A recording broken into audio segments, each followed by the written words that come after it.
오늘은 시편 85편 말씀입니다. 어제 시부터 이제 고라 자손, 앞에는 아삽의 시였는데 이번에는 고라 자손의 시라고 해서 찬양팀이 다르다라고 생각하면 되겠습니다. 요즘으로 말하자면 여러 개의 찬양대가 있어가지고 아삽의 찬양대, 또 고라 자손의 찬양대 이렇게 있다고 볼 수 있겠습니다. 그리고 이 3권에는 전체적인 배경이 주로 포로기 때를 배경을 두고 있기 때문에 오늘 말씀에서도 그런 내용들이 배경에 깔려져 있습니다. 전체적으로 본다면 오늘 말씀은 다시 살려주십시오 라는 간절한 탄원, 그런 탄원이 나타나 있습니다. 1절에서 3절 말씀을 보면 하나님께서 베풀어 주신 은혜, 그러니까 포로로 끌려갔다가 다시 돌아오게 된 은혜를 얘기하고 있다고 볼 수 있겠어요. 그래서 주께서 주의 땅에 은혜를 베풀었습니다 라고 과거형으로 회상을 하고 있는 거예요. 주께서 주의 땅에 은혜를 베풀었습니다. 야곱의 포로된 자가 돌아오게 하였습니다. 그러니까 포로로 갔다가 이스라엘이 돌아왔다라는 거죠. 야곱이라고 하는 것은 원래 이스라엘을 말하는 거잖아요. 근데 이스라엘을 말할 때 야곱이라고도 표현을 합니다. 야곱이 이름이 이스라엘로 바뀌어서 이스라엘의 후손들이 생겨서 이스라엘이 됐기 때문에 변화되기 전에, 거듭나기 전에 야곱. 그러니까 이스라엘을 좀 더 뭐라고 할까요?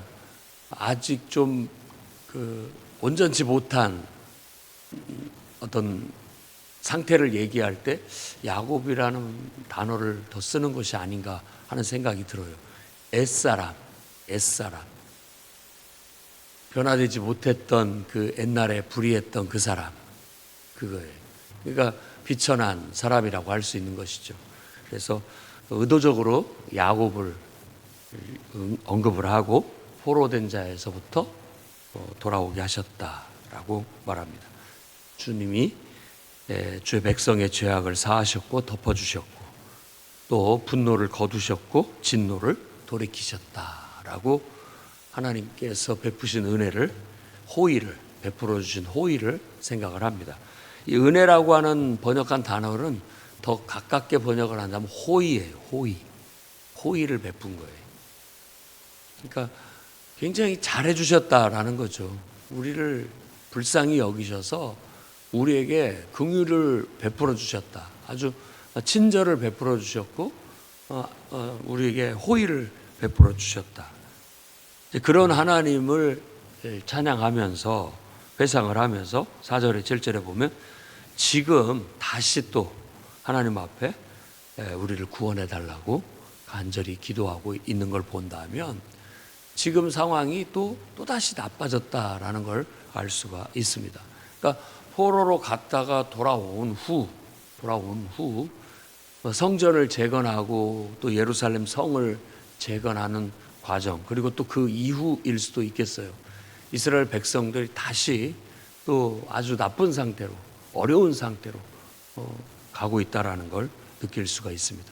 신앙생활이라는 게 이렇게 늘 사이클을 그리는 것 같아요. 잘 나갔다가 또 이렇게 잘못되었다가 다시 또 회복했다가 또 다시 또 동일한 길로 가는 것이죠. 그러니까 신앙생활은 한번 내가 잘했다고 해서 그게 계속 유지되는 것이 어려운 일인 것 같고 쉽지 않습니다. 그러니까 줄타기예요. 신앙생활은 줄타기. 내가 줄을 타려면 늘 신경을 곤두세우고 균형을 늘 유지하고 나아가야 되는데 한순간 균형을 잃어버리면 떨어져 버리는 것이죠. 그럼 다시 또 올라가서 다시 시작해야 되는 것처럼 그런 어떤 거예요. 그렇기 때문에 성경에서는 늘 깨어 있어라. 깨어 있어야 된다. 그렇지 않으면 실족한다. 넘어진다라는 얘기를 계속 하고 있는 거예요. 그러니까 누구도 장담할 수 없는 거예요. 목회자가 됐든 신앙이 좋은 그런 사람이 됐든 다 똑같아요. 늘 스스로가 각성해서 깨어 있어서 기도하고, 스스로가 깨어 있어서 하나님을 예배하고, 스스로가 깨어 있어서 하나님 말씀을 묵상하고 늘 하나님과 상의하면서 내 신앙의 삶을 이끌어야 이게 계속 균형을 잡고 하나님 뜻대로 나아갈 수 있는 것이지, 그렇지 않고 그걸 놔버리면 기도도 소홀히 하고 예배도 소홀히 하고 또 하나님 말씀 묵상도 소홀히 하고 봉사도 소홀히 하고 그러다 보면 결국은 흐트러져 버리는 거예요. 흐트러지고 영적인 감각이 무뎌지고 결국 떨어질 수가 있게 된다라는 거예요. 이스라엘 백성의 역사를 보면 알 수 있어요. 그리고 또 교회사를 연구해 봐도 알 수 있고요. 그리고 여러분 주변에 있는 신앙인들을 관찰해 봐도 알 수 있는 거입니다. 이런 일들이 자주 일어날 수 있다라는 거예요. 그렇기 때문에 신앙생활은 어쩌면 늘 경각심을 가지고 살아가야 되는, 깨어 있어야 되는 줄타기와 같다라는 걸 여러분 명심하시고, 내가 하루라도 기도하지 않으면, 하루라도 하나님 말씀을 묵상하지 않는다면 사탄이 그 자리에 들어온다. 나도 모르는 사이에 사탄이 어떻게 역사를 하느냐, 내 마음속에 들어와서 내 생각을 바꿔요. 그리고 내 마음의 자세를 바꾸고 태도를 바꿔놔버려요. 그러니까 나도 모르는 사이에 내 마음이 그렇게 어떻게 바뀌어버리니까 의욕도 안 날 수 있고 어떤 일을 또 잘못된 결정을 내릴 수도 있게 된다라는 것이죠. 그렇기 때문에 우리는 깨어서 이와 같은 기도를 해야 됩니다. 하나님, 다시 살려주십시오. 6절 말씀에 보면 그렇게 기도합니다. 주께서 우리를 다시 살리사 주의 백성이 주를 기뻐하도록 하지 아니하시겠나이까. 다시 살려달라고 기도를 하고 있는 거예요. 다시 회복시켜달라는 간절한 기도죠.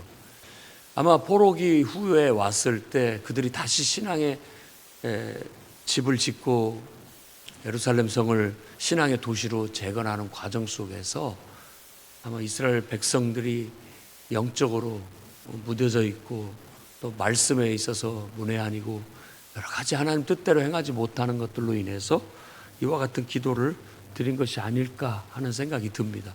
신앙이 밑바닥인 거예요.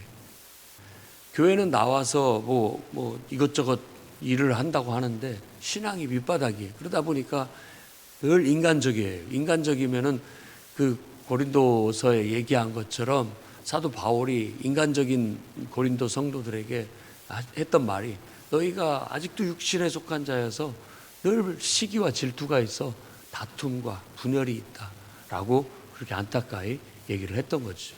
자꾸 인간적인 생각을 하는 거예요. 그게 앞에서도 얘기한 것처럼 우리가 늘 깨어서 기도하고 말씀을 묵상하고 이렇게 하나님을 예배하면서 나아가면 하나님으로부터 오는 좋은 생각들이 떠오르는데, 그걸 하지 않으면 이거 그냥 이게 성령의 감동도 아니고 육신적인 생각이 솔솔 올라오는 거예요. 그런데 그걸 몰라요. 그냥 그 생각에 지배돼서 그냥 이러고 싶다 이런 생각을 가지고 그것이 뭐 하나님 뜻인 양 그걸 따르게 되는 것이죠. 그러니까 신앙이 다시 밑바닥으로 떨어지고 하나님 뜻과는 멀어지고 자꾸 더 인간적인 생각과 육신적인 생각이 꼬리에 꼬리를 물고 일어나 자기를 지배하게 되면 결국 나는 그 사람이 되는 거예요. 내가 하나님을 섬기고 하나님이 주신 생각과 감동을 따르느냐, 아니면 육신에서부터 올라오는 생각과 그런 감동을 따르느냐에 따라서 우리가 누구의 종이 되는지가 결정이 되게 되는 겁니다. 지금 이 시인들이 노래하고 있는 이 상황은 지금 영적으로 잘못되어 있고 뭐 신약으로 말하자면 고린도 교회처럼 아주 육신적인 신앙으로 치달아서 잘못 가고 있다라는 걸 하나님 앞에 탄원하면서, 하나님께서 이렇게 우리에게 호의를 베풀어서 다시 돌아와 성전을 짓게 하고 이 예루살렘을 신앙 도시로 만들 비전을 주셨는데 우리가 이런 모습으로는 어떻게 그 사명을 감당하겠는가 싶어 하나님 앞에 이런 기도를 드리고 있다고 볼 수가 있겠습니다. 그래서 다시 회복시켜 주십시오. 다시 회복시켜 주십시오. 라고 기도하고 주의 인자하심을 우리에게 보이시고 주의 구원을 달라고 그렇게 얘기합니다. 주님의 인자하심, 헤세드, 가장 중요한 하나님의 성품이고 속성이죠. 그래서 여기에서는 헤세드가 뒤에도 계속 강조됩니다. 그러니까 하나님이 우리를 영적으로 살려주셔서 우리가 영적인 활력을 되찾고 기도가 회복되고 예배가 회복되고 또 봉사가 회복되고 우리의 삶이 다시 영적으로 막 살아날 때 결국 하나님에 대한 사랑, 하나님의 한없는 사랑과 은혜가 우리에게 부어지게 되고 우리도 또 하나님을 그만큼 사랑하게 되고 그것의 결과가 이제 화평이에요. 평화, 샬롬이 찾아오는 거예요. 하나님의 헤세드가 임하고 그 임함으로 인하여서 우리의 삶의 열매는 샬롬이 오는 거예요. 샬롬이라는 것은 가장 건강하고 좋은 상태를 말하는 겁니다. 우리가 살아갈 때 가장 좋은 상태, 그걸 샬롬이라고 그래요. 우리 말로는 화평이라고도 번역하고 평화라고도 번역을 합니다. 8절 말씀과 9절 말씀에 하나님의 응답의 말씀을 기록하고 있는데 이렇게 하나님 앞에 기도했는데 하나님께서 주신 응답이 뭐냐? 우리 마음에 주신 감동이 뭐냐? 하나님은 화평을 말씀하셨다.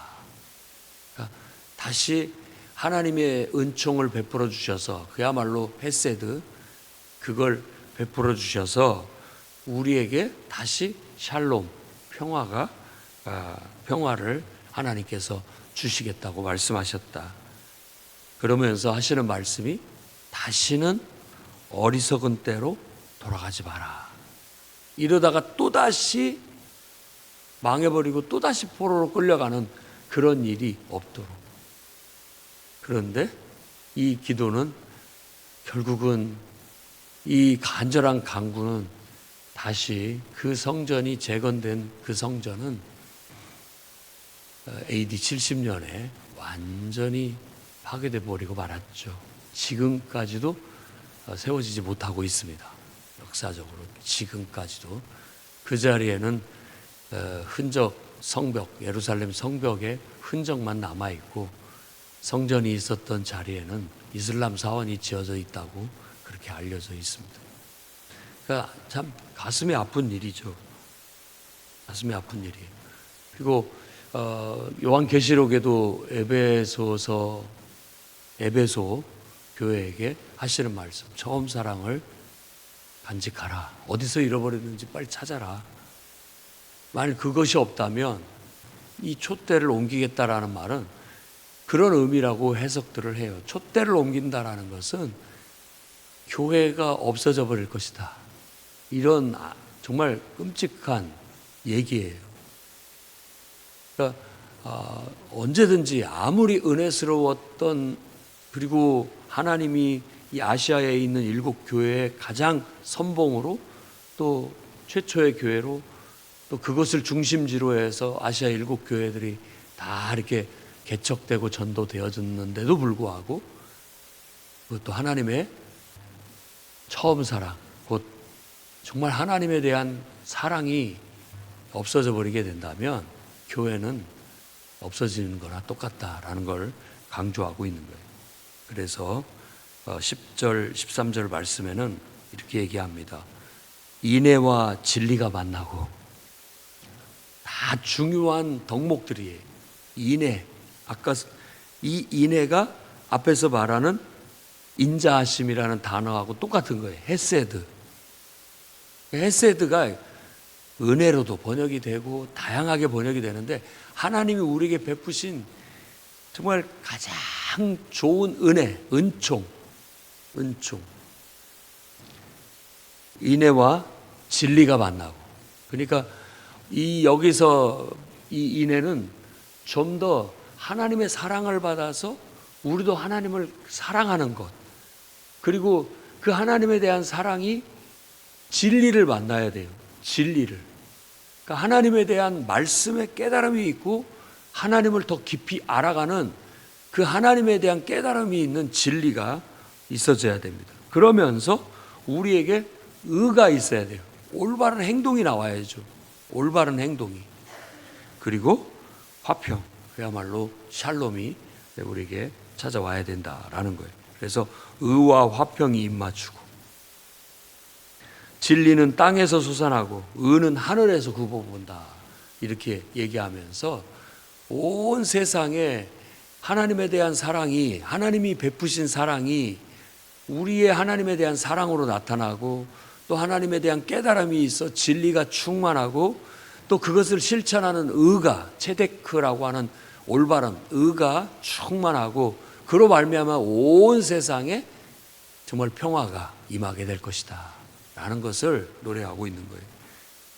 하나님은 좋은 것을 주십니다. 우리 땅이 그 산물을 내어 줄 것이에요. 그게 샬롬의 결과죠. 평화가 임하고 온 세상에 좋은 것들로 좋은 일들이 막 일어나고 좋은 것들이 가득 차게 되는 거예요. 의가 주에 앞서가며 주의 길을 닦는다라고 말함으로써 다시 한번 우리가 하나님을 섬긴다면 올바른 신앙으로 올바르게 하나님 말씀대로 행해야 된다라는 걸 강조해요. 그러니까 우리 앞에 의가 앞서가야 된다는 거예요. 말로만 그냥 하나님을 예배하고 말로만 기도하고 하나님 사랑한다고 하는 것으로는 되지 않습니다. 이스라엘 백성들이 물리적으로는 다시 돌아와서 성전을 짓고 또 예루살렘 도시를 신앙의 도시로 건설을 한다 할지라도 대부분의 신앙이 완전히 밑바닥이에요. 그러니까는 그걸 깨우치기 위해서 얼마나 정말 고군분투했는지 몰라요. 그게 깨지고 벗겨지고, 그래서 하나님 말씀의 진리를 배우고 그 속에서 정말 하나님 말씀대로 의롭게 올바르게 살아가고, 그래야 결국 하나님의 은총이 샬롬으로 나타나고 또 땅의 산물들이 좋은 것들로 풍성해질 것이라는 것을 강조하고 있습니다. 그래서 우리는 오늘날 이 정신은, 이 원리는 똑같습니다. 우리가 우리의 삶에 활력이 돋고 우리의 삶에 뭔가 충실한 산물들이, 열매들이 맺어지려면 이와 같이 하나님을 사랑하고 그 사랑을 바탕으로 해서 주님을 깨닫고 진리 안에, 진리 위에 바로 서야 되고, 그것이 우리의 삶의 실천으로 이루어져서 의로운 의가 나타나야 되고, 그리고 하나님의 샬롬이, 평화가 가장 좋은 상태가 우리에게 펼쳐질 수 있는 그런 역사가 나타나는 것이 영적 질서고 원리예요. 그래서 연말을 맞아 우리의 틀어진 부분들, 또 흩어진 부분들 좀 다시 한번 조이고 또 제대로 똑바로 잡고 의를 항상 앞에다 두고 여러분 행동해 나가시기를 주의 이름으로 축원합니다. 기도하겠습니다. 거룩하신 주님, 성탄의 큰 은혜를 다시 한번 기억하게 하시고 그 기쁨을 나누게 해주셔서 감사합니다. 이제는 그 은총이 우리 가슴 속에 있어 우리 또한 주님이 자신의 모든 걸 내어주셔 사랑하신 것처럼 우리도 우리의 모든 걸 바쳐 주님을 사랑하게 하시고 하나님을 더 깊이 깨달아 알아가게 하시고 진리를 알게 하시며 하나님 말씀대로 두렵고 떨리는 마음으로 점도 없고 흠도 없이 온전하게 순종하여 행하는 의로움이 있게 하시며 주님으로 말미암아 주어지는 삶의 건강함, 복됨이, 평화로 우리에게 찾아오게 주옵소서. 주여, 하나님 보내주신 성도들의 신앙이 더 온전함을 향해 한 걸음 한 걸음 나아가게 해 주옵소서. 성장하고 성숙되게 해 주옵소서. 주님의 몸된 교회가 나이를 먹어가는 만큼 성장하고 성숙되어져 힘있고 능력 있게 하나님의 몸으로서 사역해 나갈 수 있도록 이끌어 주옵소서. 예수님 이름으로 기도드립니다.